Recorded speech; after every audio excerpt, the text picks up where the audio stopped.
नमस्कार। आज कर रहे हैं हम मैथ का 5वां सेट। चौथा सेट छूट गया है तो अगली किसी क्लास में करवा देंगे। क्वेश्चन है पहला, किसी संख्या को 714 से भाग देने पर 115 शेष बचता है तो 31 से भाग देने पर शेषफल क्या बचेगा। तो आप इसी संख्या में देना जो भी होगी, तो आप 31 का भाग किस में दे दें, 115 में, तो शेषफल निकल आएगा 31 भागे 115 अर्थात 31 तिरका 93 बचा 22। तो ये आंसर हो जाएगा आपका शेष। तो आंसर था आपका डी नंबर का। पर डिटेल से करना है तो ऐसे कर सकते हैं कि 714 का किसी में भाग दिया जाए, मान लो ए में भाग दिया जाए तो भागफल कुछ आएगा और शेष फल कह रहा है 115 आएगा। तो ए बराबर आपका हो जाएगा 714 के प्लस 115। अब ये संख्या मिली, अब इसमें देना है हमें किसका भाग, 31 का। तो 31 का भाग इसमें देंगे तो इसमें चला जाएगा, इसमें नहीं जाएगा, तो इसमें क्या शेष बचेगा, 31 और ये 22 शेष बचेगा। तो ये आपका उत्तर हो जाएगा। नेक्स्ट क्वेश्चन दूसरा है, 123 गुणे 96 गुणे 76 गुणे 51 गुणे 174 गुणे 97 के अंतिम दो अंक क्या होंगे, अर्थात दहाई और इकाई। तो अंतिम दो अंक निकालने के लिए आप 100 का भाग दें। इकाई का अंक निकालना है तो 10 का दें, दहाई का निकालना है 100 का दें, सैकड़े का निकालना है 1000 का दें, और ये क्रमचारी कट रहा है तो काट दें। 24 चौके 96, 25 चौके 100, कट रहा है तो काट दिए। 25 का भाग देंगे इसमें, तो देखिए 25 का भाग देंगे तो 25 पंच 125 माइनस का 2 शेष गुणे 25 एकम 25 माइनस का 1 शेष, 25 तिया 75 प्लस का 1 बचा, 25 दूनी 50 प्लस का 1, 25 सत्ते 175 माइनस का 1, और 25 चौके 100 माइनस का 3। ये minus minus plus, minus minus plus, तो 3 दूनी 6। किस नंबर से आपने डिवाइड किया था, 4 से इसको, 4 से इसको, इसलिए 4 का गुणा करा देते हैं तो आपके अंतिम दो अंक निकल आएंगे। 6 चौको 24, तो गुणा करेंगे तो अंतिम दो अंक 24 आएंगे। नेक्स्ट क्वेश्चन कह रहा 2 की घात 39 को 9 से भाग दिया जाए तो शेषफल क्या होगा। तो आप क्या लिख सकते हैं, इसको लिख सकते हैं 2 की पावर 3 की पावर 13 बटे 9। तो ये बन गया 2 दूनी 4 दूनी 8 बटे 9 की पावर 13। 9 का भाग देंगे 8 में तो कितना आएगा शेष, माइनस का 1 की पावर 13। अर्थात इसको सॉल्व करेंगे तो माइनस 1, यदि माइनस आता है तो उससे घटा दिया जाता है जिससे भाग देते। तो 9 में 1 गया, 8 शेषफल। तो शेषफल थ्योरम आपको आनी चाहिए, तो किसी क्लास में मैं शेषफल पढ़ाऊंगा। जो क्या हटा दो, बंद कर, बंद। कह रहा है किसी वस्तु के लागत मूल्य पर 20% का लाभ होता है तो विक्रय मूल्य पर लाभ क्या होगा। तो देखिए 20% की फ्रैक्शन तोड़ेंगे तो 1/5। कह रहा लागत मूल्य पर, तो लागत मूल्य ये हुआ, ये हो गया लाभ। तो विक्रय मूल्य क्या होगा, 5 1 6। तो कह रहा है विक्रय मूल्य पर लाभ निकालना, यानी विक्रय मूल्य को नीचे रखना, तो 1/6 गुणे 100 अर्थात 16 सही 2/3%, या इसी को लिख सकते हैं 50/3%। पांचवा क्वेश्चन, √2 3 √3 4 करनी 4 6 करनी 12 में सबसे बड़ी भिन्न बतानी है। तो यहाँ कुछ नहीं होता तो 2 होता, तो इनका क्या ले लें, लासा ले लें। जो भी करनी के ऊपर लिखा होगा तो करनी का लासा क्या आएगा, 12। 2 छक्का 12 अर्थात 2 की पावर 6, 3 चौके 12 अर्थात 3 की पावर 4, 4 तिया 12 अर्थात 4 की घात 3, 6 दूनी 12 12 की घात 2। इसको सॉल्व कर लें, 2 दूनी 4 दूनी 8 दूनी 16 दूनी 32 दूनी 64। इसको हल करेंगे, 3 3 9 3 27 3 81, 4 चौको 16 चौको 64, 12 12 हमें 144। तो सबसे बड़ी कौन सी हुई, 6√12। तो सबसे बड़ी हुई 6√12, जो भी हो वो आंसर आपका हो गया। छठवां नंबर, 1/3 प्लस 1/15 प्लस 1/35 1/175। अब देखिए इसके ऐसे गुणनखंड करते हैं कि हर मिले, यानी एक मिले तो एक मिलेगा नहीं, क्योंकि गुणनखंड नहीं, तो जो भी मिले वो लिख ले। तो क्या मिलेगा, 1 3 3 एकम 3 3 5 15, 5 सत्ते 35। इसी प्रकार यहाँ पे 23 और 25 मिलेंगे। फिर यदि डिफरेंस जो भी मिले, अंतर मिले, तो मैंने आपको बताया था कि जो भी अंतर मिले तो उसको लिख देते हैं 1 में अंतर कोष्टक में 1 first term minus 1 last term, और इसको सॉल्व करें 1/2 इंटू 24/25, 12 दूनी 24 अर्थात 12/25। ए किसी काम को करता है 20 दिन में, बी करता है 30 दिन में, और सी करता है 60 दिन में। एलसीएम 60, 20 तिया 60, 30 दूनी 60, 60 एकम 60। अब कह रहा ए उसे कितने दिन में पूरा करिए। यदि हर तीसरे दिन बी और सी, यानी पहले दिन भी ए काम करता है, दूसरे दिन भी ए काम करता है, और तीसरे दिन जो है ए भी करता है, बी और सी इसकी सहायता करते हैं। कितना करेंगे? 3 2 5 1 6, 6 3 9 3 12, तो 12 काम होगा 3 दिन में होगा। 60 तो 12 पंचे 60, तो 3 दिन का काम है, तो इसमें 3 का गुणा, 3 पचे 15 दिन।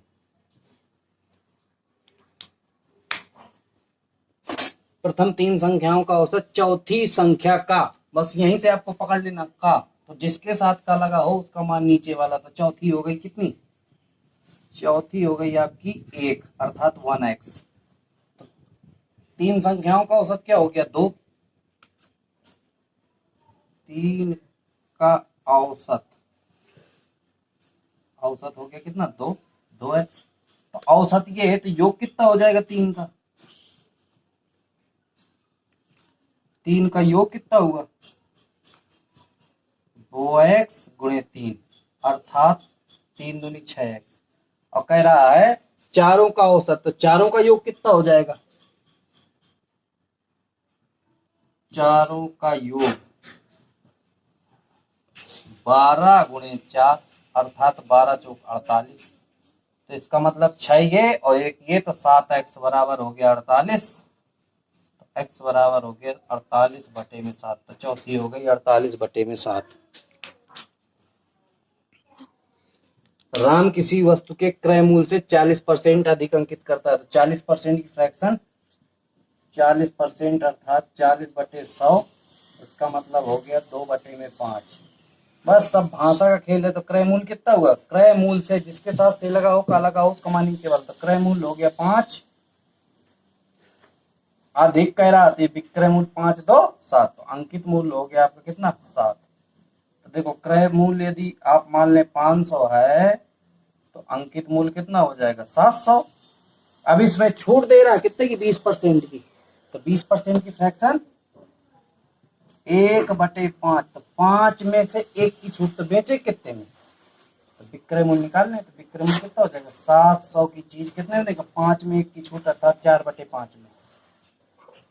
5 से काटेंगे तो 14 पंचे 70, 14 चौको 56, 560। अब बताइए 500 में खरीदी, 560 में बेची, तो कितने का लाभ? 60 का, बटे क्रय मूल्य गुणे 100 अर्थात 12 पंचे 60, तो 12% का प्रॉफिट हो गया। चौथा नंबर करा एक लंबवृत्तीय शंकु की परिधि 44 सेंटीमीटर है, तिरछी ऊंचाई 25 सेंटीमीटर है, तो उसकी लंबवत ऊंचाई ज्ञात करें। तो परिधि क्या होती है? परिधि चाहे जिसकी भी हो 2πr होती है। 2πr बराबर 44। तो 2 जो करते हैं पाई का मान 22/7, और तो r का मान कितना आएगा? 22 दूनी 44, 44 तो r बराबर 7। अब आपको चाहिए क्या? तिरछी ऊंचाई दे रखी है, h का मान चाहिए, तो h बराबर क्या हो जाएगा? h² बराबर होता है l² माइनस r स्क्वायर। तो h का मान आपको निकालना है, तो l का मान दे रखा 25, तो 25 का स्क्वायर 625, और माइनस r का मान दे रखा कितना? 7, तो 7 7 49, अर्थात h² बराबर 576। तो h बराबर होता है आपका 24। तो ये सॉल्व हो गया। वैसे भी आपको हमेशा याद रखना है कि 7 24 25 ये किसी भी ट्रायंगल के समकोण की भुजाएं होती। 11वां नंबर, किसी चक्रवृद्धि ब्याज की दर से कोई धन 2 वर्ष में स्वयं का, बस यही कहानी खत्म। स्वयं का अर्थात मूलधन का, तो मूलधन कितने होगा जब कुछ नहीं तो नीचे मूलधन हो गया 1 और मिश्र धन कितना हो गया 9। अब समय कितना वर्ष कह रहा है 2 साल, तो आप ऐसे भी लगा सकते हैं मिश्र धन बराबर मूलधन कोष्टक में 1 प्लस r बटे 100 की पावर समय, तो ये नीचे आएगा अर्थात 9 बटे 1 बराबर 1 प्लस r बटे 100 की पावर समय। इस तरफ काटाएंगे तो रूट लगेगा, तो ये हो जाएगा 1 प्लस r बटे 100 की पावर रूट 9 बटे में 1, तो 9 से 3 बार r बटे 100 बराबर 3 बटे 1, 100 उधर चला जाएगा, r बराबर कितना हो जाएगा 1 उधर चला जाएगा -1, ये वाला 1, तो कितना हो जाएगा ये अर्थात 2 बटे 1 गुणे 100, तो कितना हो गया r बराबर 200%, तो 200% उत्तर हो गया।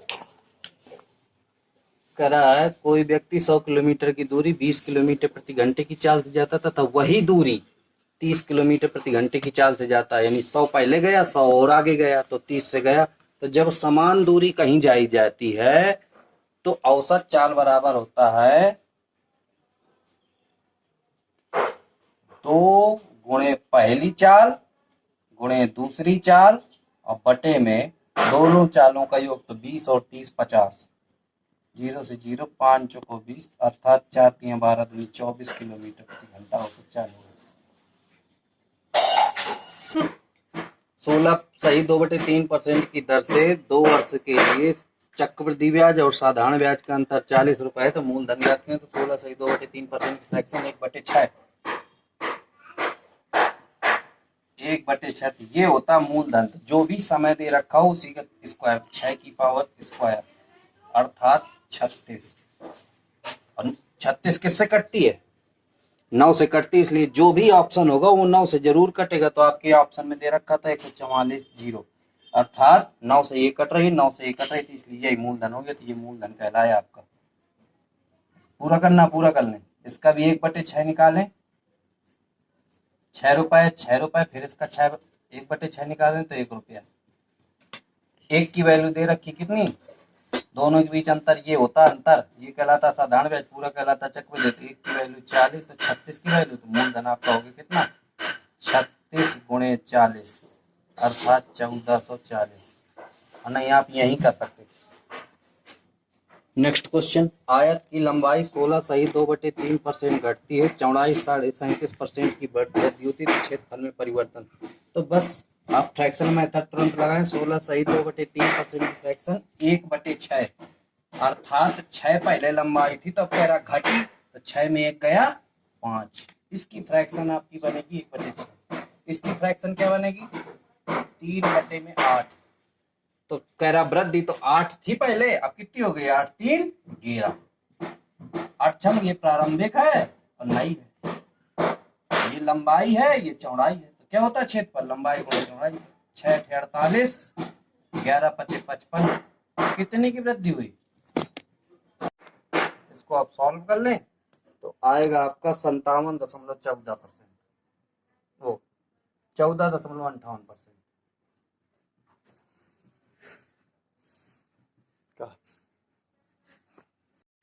नेक्स्ट क्वेश्चन है 15 नंबर, एक व्यक्ति की आय 13,500 तथा खर्च 9,000 है, आय में 13% की वृद्धि, खर्च में 9% की वृद्धि हो गई, तो बचत में प्रतिशत वृद्धि, तो आप इनकम दे रखी है जो वो है 13,500 और जो एक्सपेंडिचर है अर्थात खर्च है वो है 9,000, इसको रेशियो में तोड़ लो ज्यादा आसान हो जाएगा, 2 जीरो से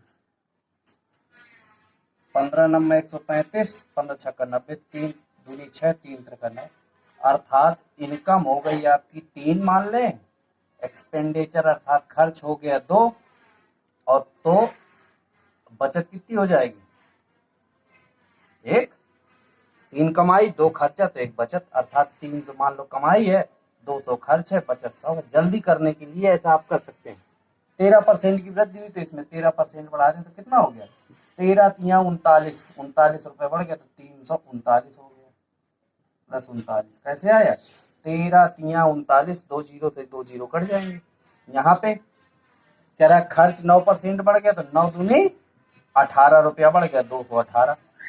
कितने की वृद्धि हुई बचत में? तो देखो घटा दे तो 9 में 8 गया 1, और ये 33 में से 21 गया तो 9 3 12। तो वृद्धि कितनी हुई? 21/100 गुणे 100 अर्थात 21% की वृद्धि हो गई। तो आंसर हो जाएगा 21%, 21%। बड़ी आसानी से ही आप कर सकते हैं।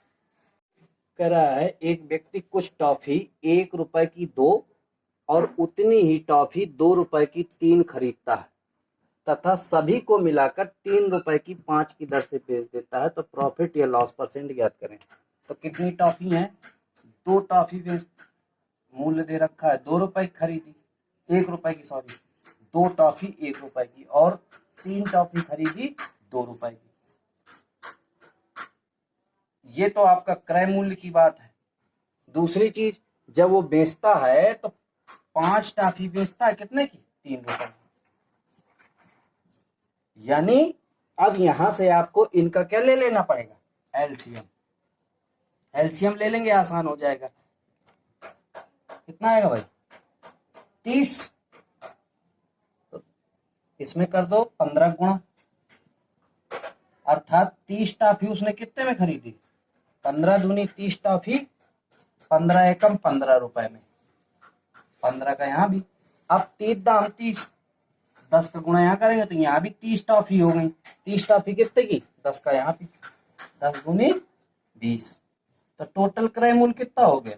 20 15 25 रुपए, 20 10 30 35 रुपए, सॉरी 25 रुपए क्या हो, 35 रुपए क्या हो गया? क्रय मूल्य हो गया। अब जब बेची तो 30 ये हो गई, 30 ये हो गई 60, तो 60 टॉफी उसने बेची, तो इसमें कितने गुणा कर दें? 12 का, तो 12 पंचे 60, 60 टॉफी उसने कितनी बेची? 12 तिया 36 रुपए की। तो कितने का लाभ हुआ भाई? 1 का लाभ बटे 35 गुणे 100, 5 सत्ते 35, 20 पंचे 100 अर्थात 20/7% का लाभ।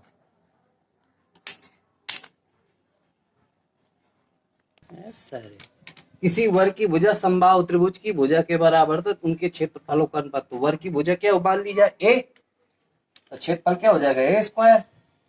और समबाहु त्रिभुज की भुजा भी ए है, तो समबाहु त्रिभुज का क्षेत्रफल क्या होता है? √3/4 ए स्क्वायर। तो ए स्क्वायर से ए स्क्वायर कैंसिल, अर्थात 4 इधर आ जाएगा, तो 4/√3।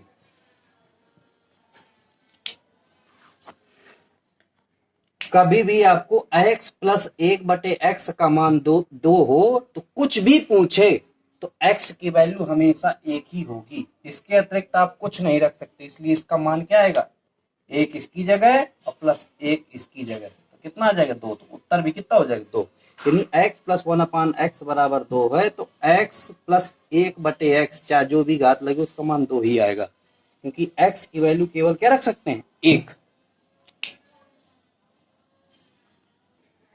नेक्स्ट क्वेश्चन है, जीप कार का पीछा करती है जो जीप से 5 किलोमीटर आगे है, अर्थात दूरी कितनी हो गई? समय बराबर हो जाता है दूरी बटे में चाल, तो 5 किलोमीटर है, और दोनों चालों के बीच अंतर, क्योंकि एक दूसरे की ओर जा रहे हैं ना, एक के पीछे एक लगा है, तो 90 से ये जा रहा है, 75 से ये जा रहा है, तो कितना फाइट करेगा? 90 75 के बीच अंतर 15, 5 तिया 15 अर्थात 1/3 घंटा आया ये। तो समय निकालना, तो 1/3 गुणे 60, 20 तिया 60 अर्थात 20 मिनट में कार जीप को पकड़ लेगी, जीप कार को पकड़ लेगी, सॉरी। नेक्स्ट क्वेश्चन है, 7 आदमी या 10 औरतें किसी काम 100 मीटर लंबी दीवार 10 दिन में कर सकते हैं। इसका मतलब ये हुआ 7 आदमी की क्षमता 10 औरतों के बराबर, तो 7 आदमी बराबर 10 ओमैन। आदमी बटे ओमैन कितना है? 10 बटे में 7, ये क्षमता आ गई। अब ये एक चीज ले लो, 7 आदमी 10 दिन में काम कितना करते हैं? 100। अब यही काम करवाना है किससे? 14 आदमी 20 औरतें, और कितना काम करना है? 600 मीटर लंबी दीवार कितने दिन में बना लेंगे? मान रख दो, आदमी का मान कितना? 10, m बराबर 10, तो 7 गुणे 10 गुणे 10 बटे 100 बराबर 14 आदमी का मान है 10 गुणे 10 प्लस 20 गुणे 7 बटे में 600 इंटू डी। सॉल्व करें, 2 जीरो से 2 जीरो 7, ये 600 इधर आ जाएगा, 600 बराबर ये कितना हो जाएगा 14 दाम 140, 7 दूनी 14 140, 280 गुणे डी। इसे सॉल्व करेंगे तो 7 चौक 28, 0 से 0, 4 से काटेंगे तो 15 चौके 7, डी बराबर कितना आ गया 15 दिन, 15 डे, और ये सॉल्व हो जाएगा।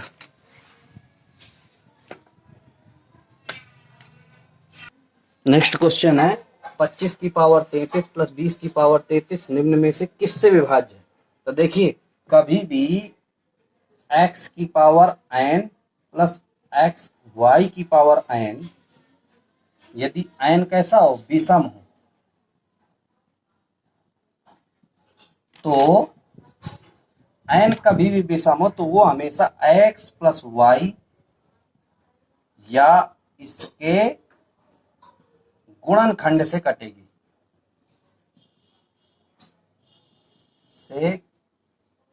अर्थात विभाज्य होगी। जैसे ये है तब यहाँ 33, यहाँ भी ये दोनों भी सामने तो दोनों ये जुड़ जाएंगे x प्लस वाई, अर्थात 25 प्लस 20 अर्थात 45। तो 45 का मतलब क्या हुआ, किससे किससे कटेगी, 3 से भी कट सकती है, 5 से भी कट सकती है ना, 9 से भी कट सकती है और स्वयं 45 से, क्योंकि 3 का भाग 45 में चला जाता, 5 का भी चला जाता, 9 का भी चला जाता, 45 का भी चला जाता। तो आंसर क्या दे रखा 9, तो उत्तर हो जाएगा 9 से कटेगी। नेक्स्ट क्वेश्चन है एक व्यक्ति 18 किलोमीटर प्रति घंटे की चाल से घोड़े से जाता है और 7 किलोमीटर चलने पर 6 मिनट के लिए रुक जाता है, तो 90 किलोमीटर तय करने का समय, तो 90 किलोमीटर चलने में वो कितने स्टॉप लेगा? तो 7 का भाग 90 में दे दें, रुका कितनी देर, 7 एकम 7 बचा 2 0, 7 दूनी 14, 12 बार रुका, 12 बार रुका वो, तो एक स्टॉप का समय 6 मिनट, तो 12 बार रुका तो 12 गुणे 6 72 मिनट उसको लग गए रुकने में। और यदि वो पूरा बिना रुके जाता तो कितनी देर में पहुंच जाता, 90 भागे में 18, समय बराबर 2/4, 18 पंचे 90, तो 5 घंटे ऐसे लग जाते उसे, तो 5 घंटे 72 मिनट और, तो अर्थात 6 घंटे 5 घंटे प्लस 72 मिनट, इसका मतलब ये हुआ 6 घंटे 12 मिनट रुका हो, पहुंच गया अपनी यात्रा। नेक्स्ट क्वेश्चन है ए किसी हौज को 10 मिनट में भरता है जबकि बी भरे हौज को 12 मिनट में खाली करता है, उन्हें बारी बारी से 1-1 मिनट के लिए खोला जाता है, तो टंकी कितनी देर में भर जाएगी? तो देखें भाई, ये 10 मिनट में भरता है, ये भरने का काम करता है, बी क्या करता है खाली कर देता है 12 मिनट में। एलसीएम 60, 10 छक्का 60, 12 पंचे 60। अब देखो यदि ये 6 डालता, ये 5 निकालता, तो बचा कितना 1। अब समस्या यदि पूरा पूरा भाग चला जाया करे और भरने की बात होती तो अंतिम बार टंकी कौन भरा होगा, ये खाली किया होगा इसने, यानी 6 क्या कर दे माइनस कर दे, तो 60 माइनस 6 अर्थात कितना बचा, 60 में से 6 चला गया 54। अब देखो एक भरेगा तो 54 दूनी कितना हो गया 2 का गुणा, क्यों, क्योंकि ये भरेगा ये खाली करेगा, तो 2 एक साइकिल बन गई, तो 54 दूनी 108 मिनट ये हो गए। अंतिम बार कौन डालेगा, ए डालेगा, फिर थोड़ी खाली होगी, ए और 6 डाल देगा, तो 1 मिनट और लग जाएगा, तो क्या हो जाएगा 109 मिनट। बड़े ध्यान से समझना, अंतिम बार कौन भरा होगा, इसने खाली किया होगा, लास्ट में 6 डाल देगा तो पूरी टंकी भर जाएगी, अर्थात 6 कम बार भरेगी, तो 54 भर गई। 54 में दोनों चले तो 54 दूनी कितना हो गया 108, तो 108 मिनट ये हो गए, 1 मिनट लास्ट का ये चला, तो 1 मिनट और हो गया, तो 109 मिनट में टंकी भरेगी। अच्छा सवाल था। लास्ट क्वेश्चन, किसी संख्या में 930 जोड़ा जाता है तो संख्या स्वयं की 444 सही 4/9% बन जाती है। तो 444 सही 4/9 को तोड़िए तो देखो 400 की क्या बनी 4 और बाकी क्या बनी 4/9, अर्थात ये बन गई इसकी फ्रैक्शन 444 सही 4/9 की 4/9, यानी कि 4 की बनी 4 और ये बन गई 1/9 या 4/9। 9 चौको 36, 4 40, 40/9। तो कह रहा है देखो स्वयं की, तो स्वयं की क्या हो गई, ये मूल संख्या हो गई और ये नई संख्या हो गई। कह रहा है ना स्वयं की का लगा है तो इसका मतलब स्वयं की तो स्वयं हो गई मूल संख्या और इसमें कितना जुड़ गया, नई संख्या बन गई 31। तो 31 यूनिट की वैल्यू दे रखी है आपकी 930। एक की वैल्यू 30 तो 9 की वैल्यू 9 तिया 27, 270। तो आंसर हो गया 270। वैसे भी आप कर सकते थे, आप फ्रैक्शन तोड़ना जानते हैं तो आप तुरंत कर सकते हो। उसने कहा मूल संख्या बताई थी, जो नंबर 9 से कट रहा होगा वही उत्तर होगा, तो बाकी कोई नहीं कट रहा होगा। 9 से कट रही थी केवल 27, आंसर 270। आज मैंने पूरा इसलिए जल्दी पढ़ाया है ताकि आपको मैं ये बता सकूं कि आप 25 मिनट के अंदर भी पूरा वीडियो क्लियर कर सकते हैं, यानी वीडियो का मतलब पूरा पेपर सॉल्व कर सकते हैं। और मैंने जबकि इसमें हल करके समझाए फिर भी 25 मिनट से कम लगा, तो आप भी ऐसा प्रयास करें कि जल्दी से जल्दी कार्य हो सके। तो इसलिए मैंने जल्दी बताया है। जो भी समस्या हो, समझ में ना आया हो, मेरे व्हाट्सएप नंबर पे मैसेज डाल दें। मेरा व्हाट्सएप नंबर है 8887815626। Thank you class.